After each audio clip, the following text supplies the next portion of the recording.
Paalala naman po sa ating mga motorista, ilalabas na ng Land Transportation Office sa isang buwan ang mga bagong plaka na nabinbin ng ilang buwan. Ang buong ulat mula sa aming kasamang si Jackie Sai. Ilalabas na ng Land Transportation Office o LTO ang bagong mga vehicle license plate na naglalaman ng bagong security features at alphanumeric design sa susunod na buwan.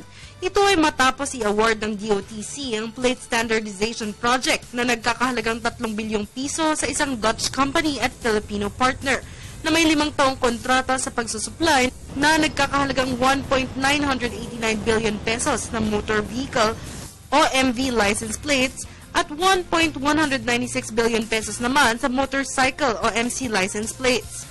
Ayon kay Department of Transportation and Communication o DOTC spokesperson Michael Arthur Sagcal, bago matapos ang buwan ng Setyembre, ibabahagi na ng ahensya ang makabagong lisensyadong plaka sa mga motorista. Magkakaroon na ngayon ang mga car owners letter 4-number combination sa kanilang mga plaka at 2-letter 5-number combination naman para sa mga motorsiklo. Dagdag pa dito ang black and white design na makikita sa mga pribadong sasakyan.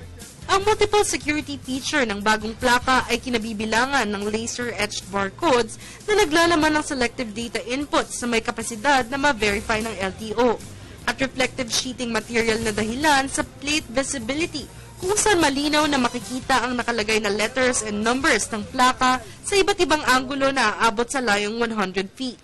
Maglalaman rin ang mga bagong plaka na ito ng anodized bolt head screws and nuts na may serial numbers na magiging dahilan upang hindi mabilis na matanggal o pakialaman ang mga plaka ng sino mang nais magtangkang sumira, magnakaw o gumawa ng peke nito.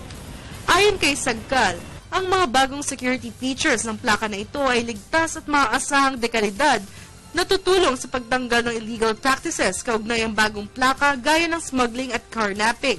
Inaasahan naman na sa pamamagitan ng bagong mga lisensyadong plaka na ito, mababantayang mabuti ang kapakanan at ng mga motorista sa bansa.